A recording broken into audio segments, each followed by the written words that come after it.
Thank you very much. Good morning, everybody. Good afternoon. There seem to be contradictory explanations as to why we were zecher to the mitzvah of tzitzis. The pasuk says in Parshas Noach that after the Mabul, Noach became shikr and he was undressed, and it was scandalous. So the pasuk said, "Veikach shem vayefes es hasimba." They walked into the father's bedroom backwards so they wouldn't see him undressed out of respect. So the pasuk reads Vayikach in the singular, but it says Shem Vayefes, two people did it. Why doesn't it say Vayikru? So the Medrash assumes that it was really Shem's idea. Shem felt that that's the right thing to do. Yefes went along. It says Vayikach Shem. Shem initiated this project, and Yefes went along with it. So because it was Shem's idea to protect the father's honor by putting on clothing on him, so that's why the descendants of Shem, the Jewish people are descendants of Shem. Our enemies are called anti-Semites because we're descendants from Shem. There were non-Jews who were also descendants from Shem, but the Jewish people are descendants. So because of the mitzvah that he did with the beged, so that's why we were zeicher to the mitzvah of tzitzis on a beged. That's one medrash. Then there's another Gemara, another medrash that says why were the Jewish people zeicher to the mitzvah of tzitzis? Because Avram Avinu, there was a war between the 5 kings and the 4 kings, and the 4 kings won the war, and Lot belonged to one of the 5 cities, and Avram Avinu went to save him, and he won the war against the 4 kings. And it says, Melchizedek Melech Shalom came. Rashi quotes from the Medrash that was Shem ben Noach. He had a yeshiva, Shiva Shem V'Yever. And the din is, when you earn money, there's a proper, it's not a din deraisa, it's not din derabbanan, it's considered a midas chasidus. If you can afford it, to give Ma'aseh Ksafim. Whom do you give the Ma'aseh Ksafim to? So that in the Medrash it says you give to Lomdei Torah, you give to yeshivas. Others insist you have to give Kedavke to Aniyim. It's called Ma'aseh Ani. From those who hold that, some hold that it's a din deraisa. So they hold it's a din deraisa Ma'aseh Ani. Only if you give to Aniyim. Give to the shul or to the yeshivas or to a hospital, you're not yotze. But we don't follow that opinion. We hold that it's not Ma'aseh Ani. It doesn't have to be given to Aniyim. You give it to Lomdei Torah. So Avram Avinu, there's an international din of Kivish Milchama. Whenever there's a war between 2 countries, the country that wins the war, even though they had no right to declare the war, but they started a war and they win the war, so that country acquires ownership of the land and the automobiles and the property and all the people, everything belongs to them. So the 4 kings won the war against the 5 kings, so everything in this 5 towns belongs to the 4 kings. Then Avram Avinu waged war against the 4 kings, he won the war. So he acquired ownership of all the 9 cities. The 5 cities were contrary to the 4 kings who won the war. Then Avram Avinu won the war from the 4 kings. So Avram Avinu just became the Bailam of all the 9 cities. So when he sees Melchizedek Melech Shalom, Shalom is Yerushalayim, he had a yeshiva. That was the Yeshiva Shem V'Yever. So Avram Avinu says, "Vayitan la Ma'aseh Mikol." They gave Ma'aseh Ksafim to when he just became a rich man, just acquired ownership of the 9 cities. They gave Ma'aseh Ksafim. So when Melchizedek, the pasuk says when he realizes that, who is it, Melech Sodom, I think. When Melech Sodom realizes Avram is a charitable individual, that he's giving away 10% from Ma'aseh Ksafim, so he asks, "Ten li hanefesh v'rechush kach lach." If you're giving tzedakah, give me also. Maybe I used to be the king. Give me back my city, I'll become a king. So Avram Avinu said, "I'll give you everything. I don't want."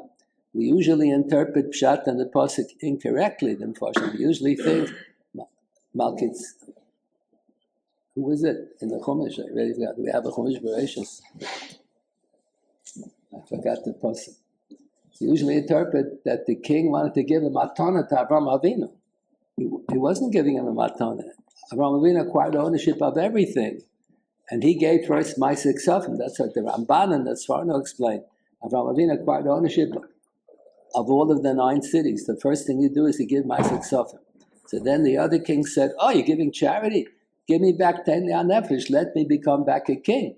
So Avraham Avinu says, I'm going to give everything back. I don't want anything over here. So because he said, I won't take michut v'atzroich na'al, he won't even take a shoe strap. That's why the Jew... Tzroich na'al is a shoe strap. If you ever saw a chalitza shoe, so the shoe strap, it looks like mitzuas of tefillin. It's exactly the same as mitzuas of tefillin. So because he said he wouldn't take tzroich na'al, shoe strap, the Jewish people were zecher to the mitzvah of mitzuas of tefillin. Because he refused to take chut, the Jewish people were zecher to the mitzvah of chut tzitzis. So the Rashi quotes all this on Chumash, often the Gemara. So the commentaries, if you look in the Sifsei Chachamim, quotes earlier commentaries. Yes, but the other Medrash says that the Jewish people were zecher to the mitzvah tzitzis because of what Shem did. Vayikach Shem b'efes asimla. So what was it? Is because of what Shem did that he covered over the father with the beged, or because of what Avraham made a kiddush Hashem, he didn't want to take anything. So the Mefarshim say there are 2 different parts. There's the beged and the chutim. The chutim were zecher because Avraham Avinu refused to accept the chut v'atzroich na'al, and the beged, the Jewish people were zecher, was because V'ikach Shem did the right thing with a beged. So the Magen Avraham has a comment based on this explanation, the 2 different parts of the tzitzis, that when a person wears the arba, should he wear it exposed or should it be under the shirt? So he says the beged should be under the shirt and the chutim should be exposed. Why the compromise? Because it says again, V'yikach Shem v'yefes, in the singular. It was really Shem's idea. And Yefes saw that under the circumstances, Shem is doing a good thing, so he joined along with him. So the difference between them was that Shem did what ethics requires, whether people are watching, whether people are not watching. The ethical thing to do is to cover the father and to go in backwards, not to see the father undressed. Yefes did what etiquette required. He sees Shem is doing a good thing, so he joins along. He wouldn't have thought on his own. He does what etiquette means under the circumstance, that's the right thing to do. So the descendants of Shem were zecher to the beged of tzitzis because Shem did a mitzvah when no one was watching, not because of etiquette, because of ethics. So that's why one should wear the beged of the tzitzis under the shirt. You shouldn't wear it exposed.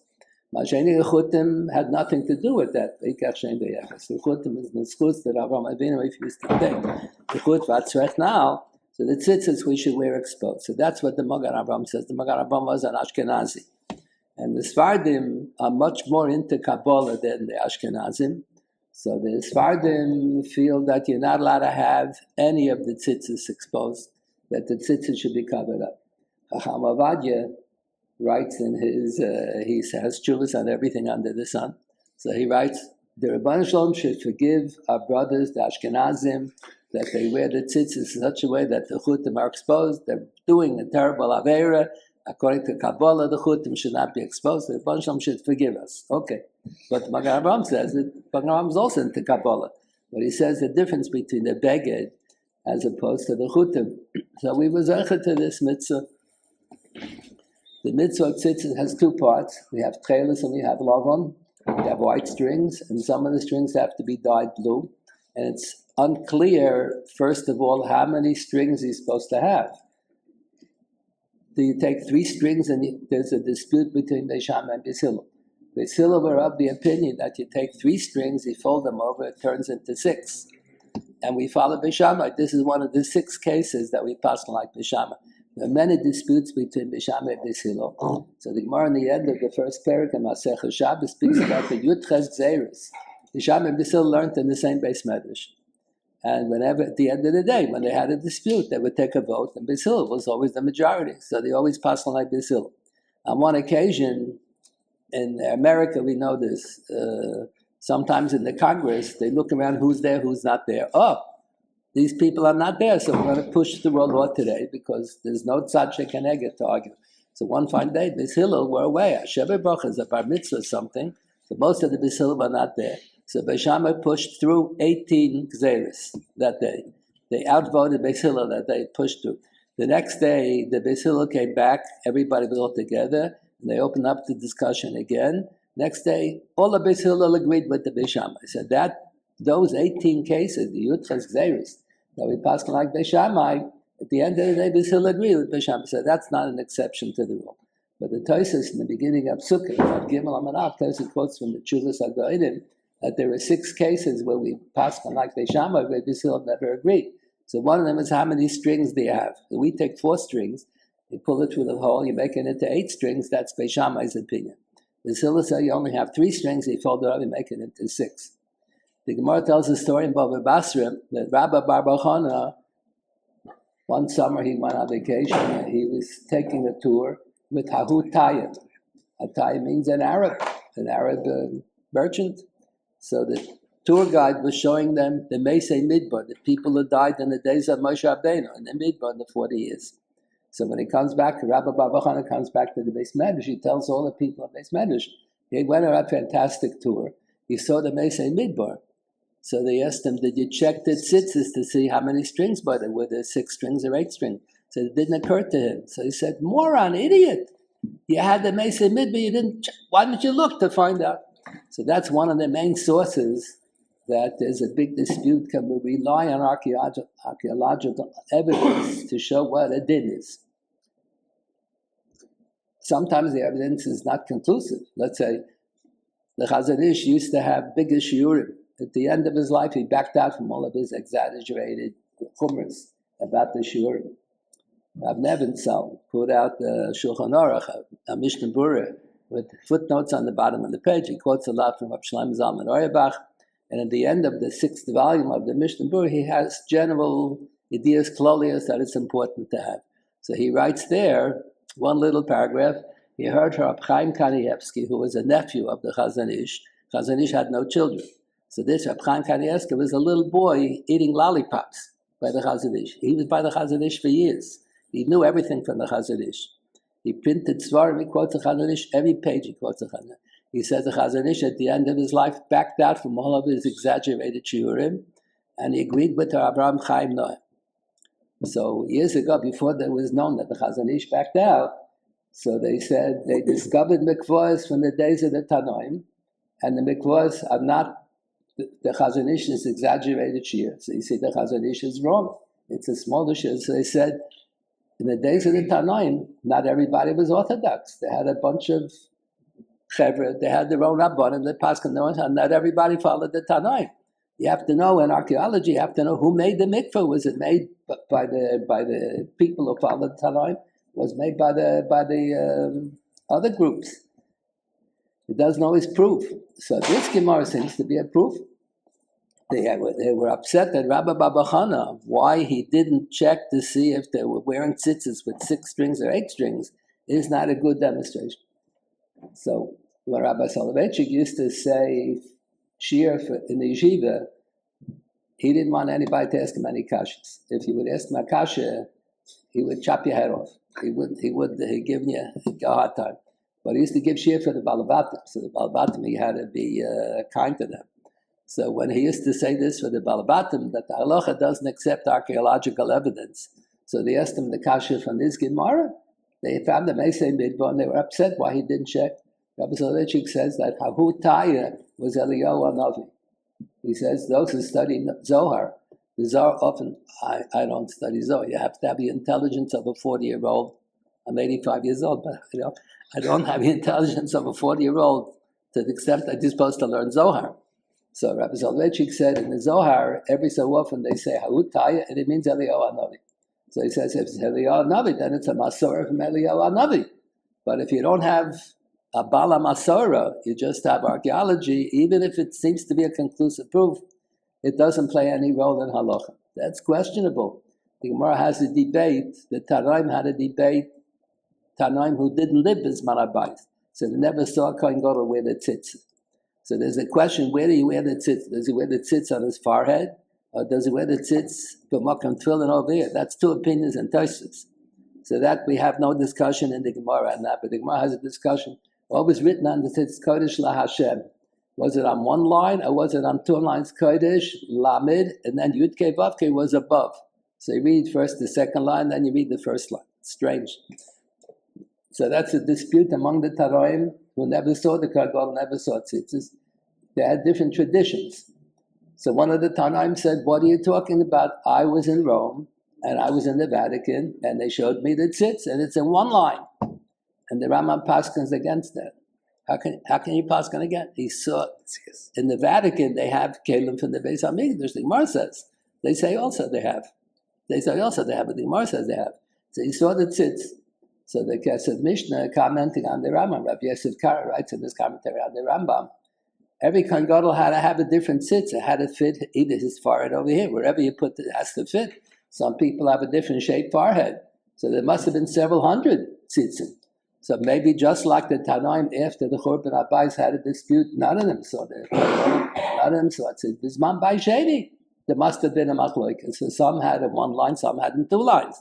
The shaila is, how do we paskin? Which is the more correct way? Is it supposed to be one line or two lines?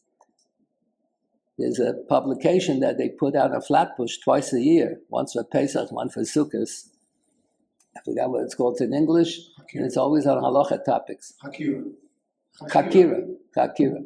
So in the last issue that they just put out for Pesach, there was a long essay on this topic. To what extent can we rely on archaeological evidence? So he quotes the story with the tzitz and the story with the Mesei Midbar. And the Rishonim had a debate about Tefillin D'Rabbeinu Tam. So the Rishonim write, and Mordechai quotes the name of the Balei HaTosfos, that they found Tefillin D'Rabbeinu Tam in the Kever Yecheskel HaNavi. So that shows that in the days of Yecheskel, they must have had Tefillin D'Rabbeinu Tam. So there's nothing wrong with that. So others argue maybe they were puzzled. That's why they were gainis them. How do you know they were kosher? Maybe they were puzzled. Or maybe in the Torah Shlema, by Mendel Kasher, he has a suggestion that in the earlier generations, any Seder would be acceptable. Torah, any Seder is acceptable as long as they have Kadesh V'Yokev B'Yacha, Shema V'Hoyim Shema. The whole din in the Gemara that it has to be in a specific order, and it's a dispute, Rashi Rabbeinu Tam. What is the correct order? What did the Gemara say? The whole thing is on with the Rabbon. In our Torah, any order is acceptable. So David Cheskel Navi, you'll find a lot of Tefillin D'Rabbeinu Tam. At that time, it was kosher. Maybe they puzzled it in later generations. But in this essay, he goes through many other sources on that issue. So we have, our tradition is like Bishamai. We have 4 strings that fold over to become 8. And we have to have Techeiles and Lavan. How many of the strings are supposed to be Techeiles and how many are supposed to be Lavan? So that's a famous dispute. So the Rambam's opinion is that 1 string out of 8, in other words, a half a string, is supposed to be blue, Techeiles. And 7 strings, 1/2 of the long string is supposed to be white. How do you dye a half a string? How do you dye? If you twine, the strings have to be twined. If you take a string that's twined and you dip it in dye, blue dye, the outside will be colored blue. The inside will still remain white. So we assume that that's not acceptable. The whole wool has to be dyed blue. So you have to take wool, dye it, and then spin a string, make a string, half using that wool that was dyed blue, half using the other one. That's a little harder. Not that you have a white string and you dip half of it into the dye. You have to dye the wool, and when you make the string, you have to use for half of the string, 1 wool. It's a little more difficult. So there are those who follow the Rambam, that 1 out of 8 has to be Techeiles. The Ravid says that doesn't make any sense. Still, Techeiles means the whole long string. So you have to have 1 long string should be blue, and 3 long strings should be white. And at the end, when you have 8 strings, you fold over the 4 to make 8. So 2 out of the 8 will be blue. Rashi and Tosfos on the Gemara Menachos say that it's half and half. So how do we pass on the Shulchan Aruch? So the only opinion that's quoted is Rashi and Tosfos, that it's half and half. The quote from the Vilna Gaon, he's not sure who's right, the Rambam or the Ravid, but for sure Rashi and Tosfos are wrong. So those who always follow the Vilna Gaon, okay, so he thinks Rashi and Tosfos are wrong. But in Shulchan Aruch, it's not like the Vilna Gaon. Shulchan Aruch, the only opinion that's quoted is the 2 and 2, half and half.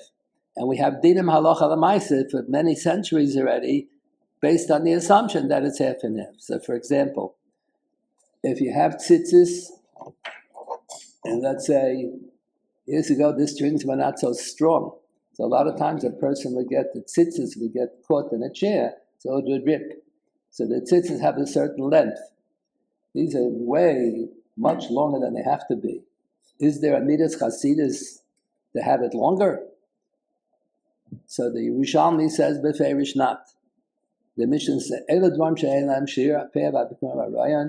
why doesn't it say tzitzis? There's only a minimum, that there's no maximum. The Yerushalmi says we're only listing off things where if you have more, it's a bigger mitzvah. Let's say you give more pay to the anim. So you have a bigger mitzvah, you gave more tzedakah. But if you have longer tzitzis, people today that have tzitzis that drag on the floor, it's so long. So it said there's no added keel. You don't gain anything by that. Just it drags on the floor, gets dirty. You step on it. There's no seichel to that. So that's ridiculous. So there's a sheer minimum length. So the minimum length, the way we assume Shulchan Aruch is 12 etzbos. This is an etzbah, approximately 12 inches. So the top part that's found around should be at least 4 etzbos, 1, 2, 3, 4. This is more than 4. And then on the bottom, there should be 2/3 and 1/3 approximately. So if this is 4, and the bottom is going to be 8, so altogether it's 12 etzbos. So let's say one of the strings rips off completely, and you only have 7 strings. You only have 7. So that's a special din by tzitzis. That's called gardume tzitzis. Part of it was ripped off. It's still kosher. How many strings can rip off? So let's say 2 strings are ripped off. 2 strings are ripped off on one side. So it's still kosher. But if 3 strings get ripped off on one side, we assume, this is the Rabbeinu Tam Shita, we assume that the tzitzis has 2 parts. The Techeiles is 2 strings and the Lovan is 2 strings. You have to have one part of the tzitzis should be Bishlei Muso, 2 of the strings. Years ago when they had 2 would be Techeiles, 2 would be like many people today have weird Techeiles. So 2 should be blue, 2 should be white. So one of them should be shalem. Either the white should be shalem or the blue should be shalem. And the other one, if it's torn, is okay. You have to have a minimum length. But if you have 3 already are ripped, you don't have 2 that are shalem, that's not acceptable. So that whole psak is based on the assumption that it's 2 and 2.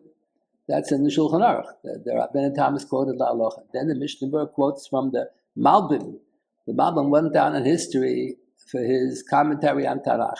But when he was younger, he wasn't into Tanakh. When he was younger, he was one of the major poskim in his generation. And he wrote a sefer on Shulchan Aruch with Psak Halacha. He went to so the story goes, he went to the Chassam Sofer to get Haskama on his sefer. And he was there for a whole Shabbos. And he was sitting next to the Rav. He was sitting next to the Chassam Sofer. They didn't have lights on for the whole Shabbos. They didn't have electric lights. They didn't have candles that last so long. So when it came time for, after Mincha, it was time for Ma'ariv. So he came to Shul to daven Ma'ariv, and it was dark in the Shul. By mistake, he sat down in the Rav's seat, in the Chassam Sofer's seat. So the people said to him, "Young man, you're sitting in the Rav's seat." So he didn't know, he was disoriented. He didn't know what happened. It was dark. He couldn't see where he was sitting. So the Chassam Sofer came and he said, "Let him stay there. Zola bleiben dort. It's okay."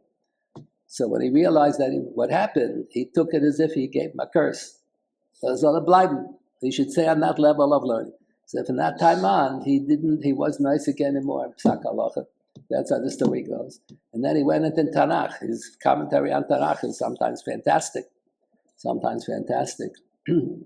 He puts together many different Mamor Chazal, and he shows how they had a whole interpretation and a whole chapter and a whole pasuk, not just 2 words. Not they took 2 words out of context, they had a whole interpretation on the whole thing. He's fantastic on that. So the Mishnah Berurah quotes Halacha L'Maaseh from the Malbim the following psak. If the garment is made from linen, the tzitzis can be linen. If you have Techeiles, this Techeiles string has to be dyed a special color blue, and it has to be wool. The Techeiles strings have to be wool. And the Lovan strings don't have to be wool. So if the garment is made from linen, you can have strings. If the garment is made from silk, you can have silk strings. If you want, you can have woolen strings. Woolen strings is good on any beged. And silk strings only good on a silk beged, and linen, any other material, is only good if that's the material of the beged. So the Mishnah Berurah quotes a psak from the Malbim.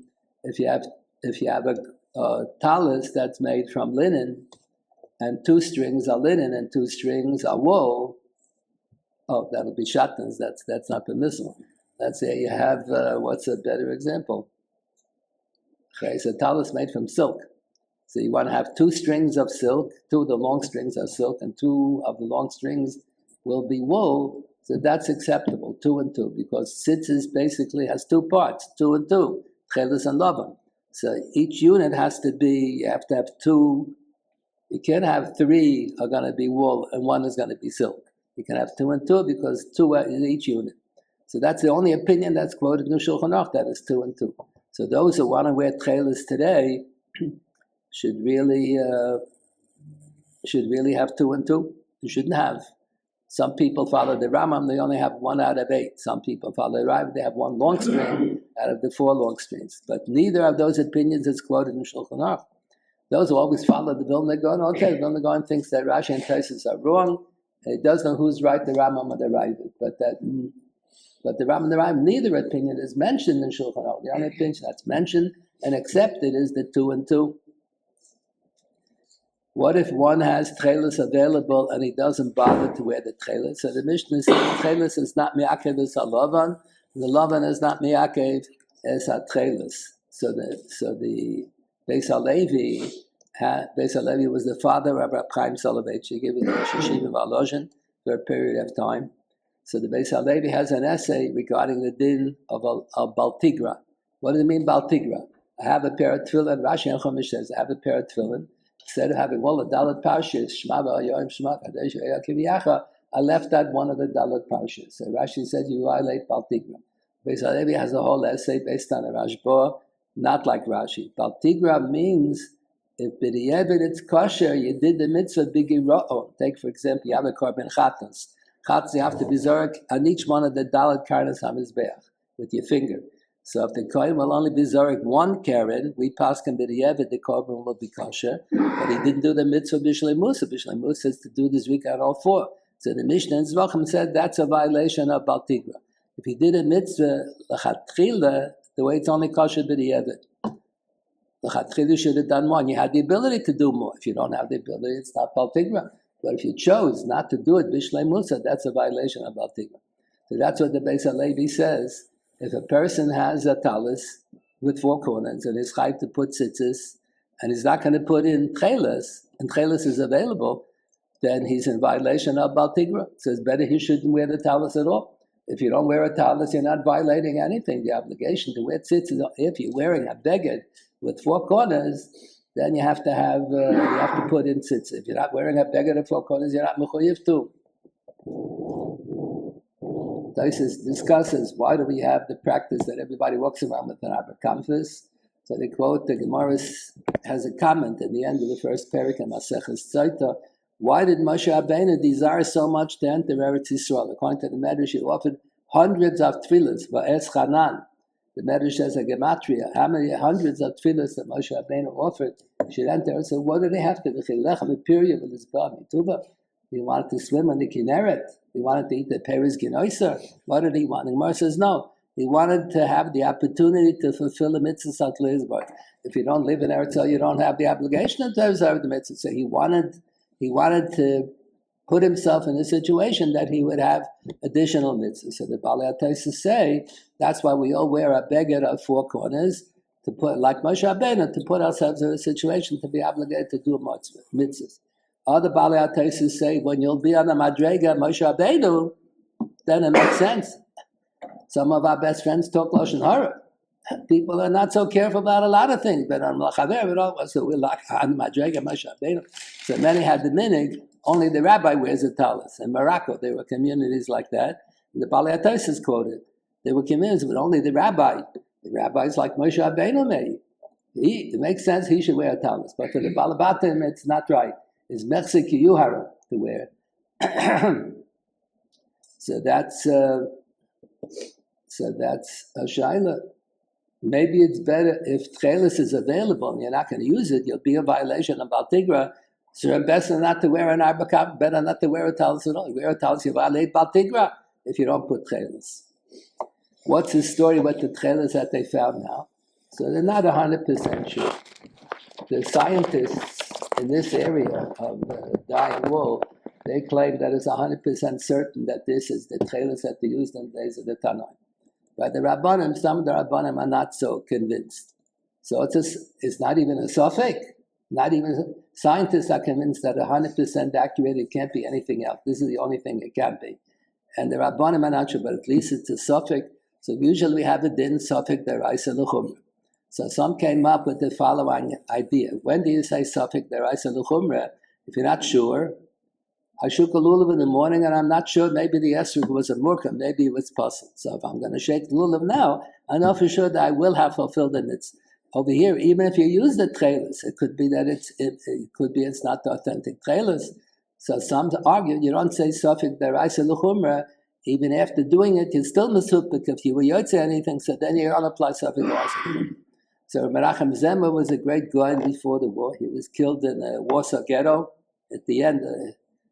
In the Warsaw Ghetto, when they had the uprising, he was a goyin hagoyim. He was a goyin hagoyim. So he has a correspondent. He had a son who died young, and the son died. I think he was 20 years old or something. Iluy and learning, but the father was stronger than the son. So his son was learning out of town. So he had a correspondence with his son. So he quotes some Rishonim hold that svara, that you only apply safek deraisa l'chumra when you'll do it, and after you do it, then you know for sure you were yotze the mitzvah. But if even after doing the chumra, you're not sure if you were yotze anything, then you don't apply safek deraisa l'chumra. But he quotes in Shulchan Aruch, we don't paskin like that. The fairish in Shulchan Aruch, we paskin, you're mechuyev to do the mitzvah, even after doing it, you're still not sure if you were yotze anything. So the pashtus is, if you have the Techeiles, it's at least a safek. To say that it's not even a safek is utterly ridiculous. If the scientists say for sure that this is the Techeiles, the pashtus is that really everyone should either not wear an arbakantas, not wear a talis, or go buy the Techeiles. It costs money. There is a din in Shulchan Aruch that most people never heard of and they don't observe it. The tzitzis is supposed to be no tefes al hakeren. It means when I wear the talis, the tzitzis shouldn't hang down straight down. They should come out from the side. Which way does this go? Like this.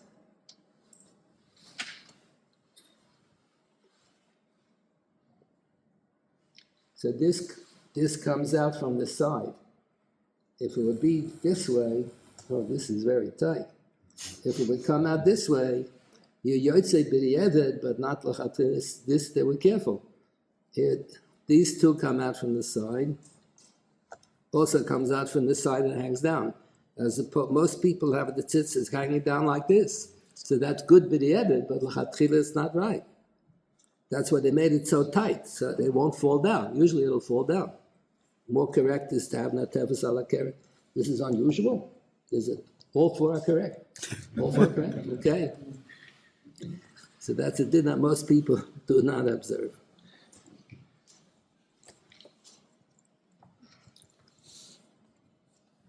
Adass Techeiles. What? Adass Techeiles. Yes.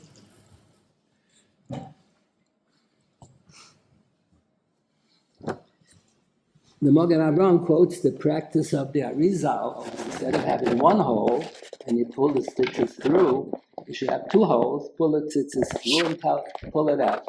So the tzitzis doesn't pull out on both sides, it only helps out on one side. So the Magen Avraham says, if you're going to have like the Arizal, two holes on a talis godel, everyone's going to see. That's considered mechzi kiyuhara. Everybody sees that you're doing this chumra, this midas chasidus. So he thinks that those who want to follow the Arizal should only do it on the talis cotton. Well, no one's going to see what you have over there. When we learned Shulchan Aruch, Rabbi Soloveitchik said he's not so convinced that it's kosher. Who says that Arizal is right? Maybe you're not yotze the other way. So he was not happy about that. Many people follow that result. They make the tzitzis on the abakamfas with two holes. Many people do it even on a talis godel that the Magen Avraham recommends that you shouldn't do like that. But to do it is a question. It's not muskam 100% that one would be Yotzei. Arizal came up with a chiddush, but it's not so obvious. For many centuries, we have the practice, and we have 4 units on the tzitzis. The first one has wound around 7 times 7, 8, 11, 13. And you have a double knot, 5 double knots in between each chulya. This is a chulya when you have wound around. So at the beginning and the end of every chulya, you have a double knot. So you have 4 units, 4 chulyas, 7, 8, 11, 13. You have double knots in between. Where they get these numbers, 7, 8, 11, 13? So it comes from the Gemara that the Techeiles is supposed to be the the color of the sky, and that will remind us of the Kisei HaKavod. The color of the sky. What color of the sky? At nighttime, it looks like it's black. The afternoon looks like it's light blue. So that's a machlokes, Rashi and the Rambam. Major machlokes. Rashi and Chumash at the end of Parshas Shlach. Rashi writes, the color of the sky at midnight, Zecher Lamakas B'cheres. Techeiles Loshen Tichlo, death, and the Makas B'cheres took place at night, so the Seder should be dark blue, color of the sky at midnight. The Rambam says the color of the sky in the afternoon, light blue, so it's a major. The difference is how much you dilute. It's the exact same Techeiles. How much of water do you pour in to dilute it? If you don't dilute it, it'll be dark blue.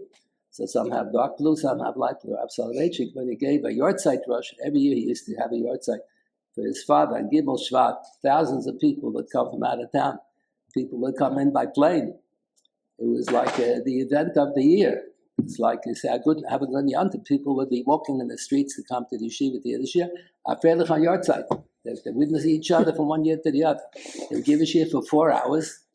Give a shir first, 2 hours halacha. He would read a Gemara and ask 4 or 5 kashas. And he was so good at presenting the kashas, no one could answer those kashas. And then he would quote another Gemara. He gave all marmakayos in advance, everybody prepared. But we couldn't guess what he was going to say.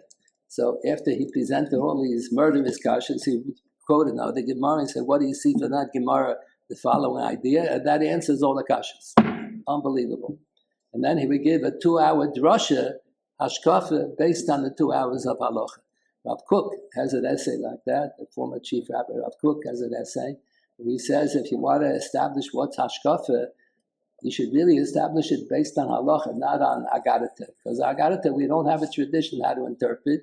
You'll interpret one way, I'll interpret the opposite. But halacha is halacha. So the people from Merkos Arab say Rav Kook rarely did it.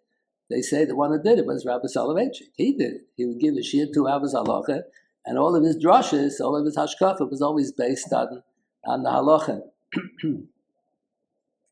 So Rav Hershel Schachter said that this issue, where the Techeiles is the color of the sky at midnight, the way Rashi says on Chumash, the color of the sky in the afternoon, is a discussion in Kabbalah Svar, in the Zohar and Kabbalah Svar, where the Techeiles is supposed to represent Midas Hadin, that's midnight, Makas B'cheres, Midas HaChesed, Midas HaRachman, that's when the sun is shining in the daytime. So it's a discussion in Kabbalah Svar. So the Gemara says, Techeiles is Dama L'Rakia, and the Gemara Chagiga has, based on Psukim and Tanakh, there are Shiva Rakiyim, there are 7 heavens. That's why there's an expression in English, in America, he's in 7th heaven. He's very happy. When we have a Sheva Brachas, we say, Baruch Elokeinu Sha'asimcha b'ma'on. No, Ma'on is not the 7th heaven. Ma'on is the 5th heaven. Each heaven has a different name. Why don't we say the Simcha, the Pasuk says, the rejoicing, the Simcha is where the Rebbeinu Shalom, and Simcha is always one is Lifnei Hashem. But the Gemara says there, Ein Atzvus, the Gemara in the first paragraph Chagiga, Ein Atzvus Lifnei HaMakom. One is the presence of the Rebbeinu Shalom. There's nothing to be said about. That's what brings about Simcha. But the Mistarim Tivke Nafshi, the Rebbeinu Shalom is crying. The Rebbeinu Shalom is not happy about the fact that there's Stadik Aral Rosh V'Tovla. But it looks as if the world keeps on going. So if the Rebbeinu Shalom is happy at everything, no one sees him. The Rebbeinu Shalom is in the 7th heaven, he's crying. In the 5th heaven, Sha'asimcha b'ma'on, in the Ma'on, he's not crying there. So that's why we say, Baruch Elokeinu Sha'asimcha b'ma'on. So the Gemara says, in order to have 7 heavens, you have to have six hapsakas. You have to have avir. You have no avir between the seventh heaven and the sixth heaven, between the sixth and the fifth. It's all one thick heaven. So in order to have 7 heavens, you have to have 6 avirim. So 6 and 7 is 13. So when you have Techeiles, for many years we didn't have Techeiles. When you have Techeiles, Tyson said, then you have this Kpeda.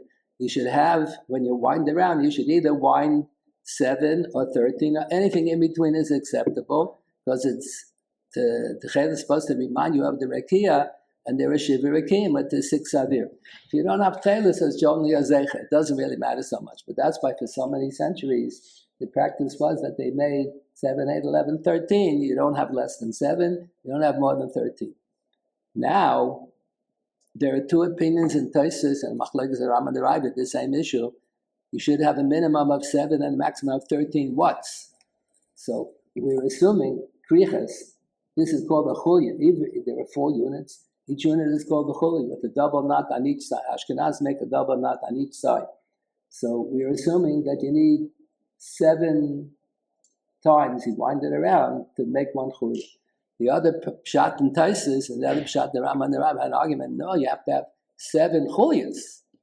How many times you wind it around? 3 times. The Gemara said chulya has to have 3 times, not 7.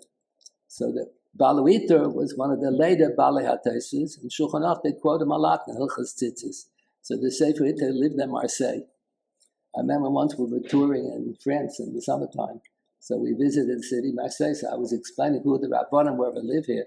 So I explained that the Sefer was written by one of the people who lived in Marseille. So one of the women on tour had a son who was learning in a kollel, and Eretzel, she went specially to buy a Sefer Huiter to buy for her son to show that we were touring in France, that we visited the city Marseille. So they quote him a lot in Hilchos Tzitzis.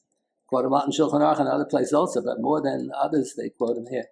He has to satisfy both opinions. What you should really do is you should have 7 units. Each unit should have 7. And he says, a remez adava is the pasuk that we read on Shabbos afternoon in Bahar.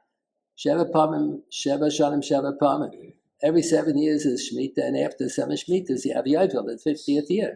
So he says you should have 7 times 7, as a remez adava, the pasuk Sheva shanim, Sheva pamim. You should have 7 chulyas in each chulya. That uses up an awful lot of string. To make 8 double knots, you're going to have 7 units. You need 8. Every double knot uses a lot of string. So when you buy, if you want to buy Techeiles, you have to tell them in advance. You plan to make 7 chulyas. So they'll give you longer strings. If you don't ask for it, they won't give it to you. I'll close with this. I was once visiting, and I spoke to the OU in California.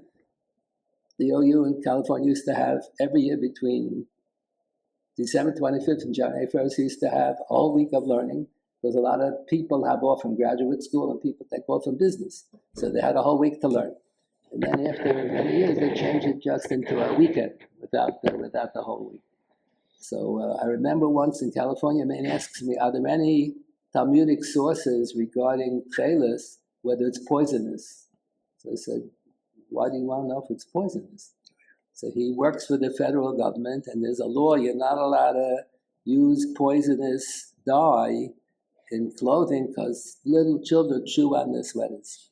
So they're going to be eating poison. And he tested the Techeiles, and he says it's poisonous. They did it for fun, not for the government purposes. So he wanted to know many. I said, the only source I know is the Rashi HaKodesh says, Techeiles Loshan Tichla, death. That's when Makkah's Bechoros occurred at Chatzos, at midnight. So the Techeiles should be the color of the sky at midnight, which is the dark blue, that the Rambam disagrees. We have a practice, we have an Abraham, we have a talus with black stripe. What's the black stripe all about? That's the Mishnah Berurah said, that's Zecher the Techeiles. But it's black, so that's like Rashi, that the Techeiles is the color of the sky at midnight. So it's that color. We should all be Zecher to fulfill this mitzvah properly for many years to come in good health. Thank you.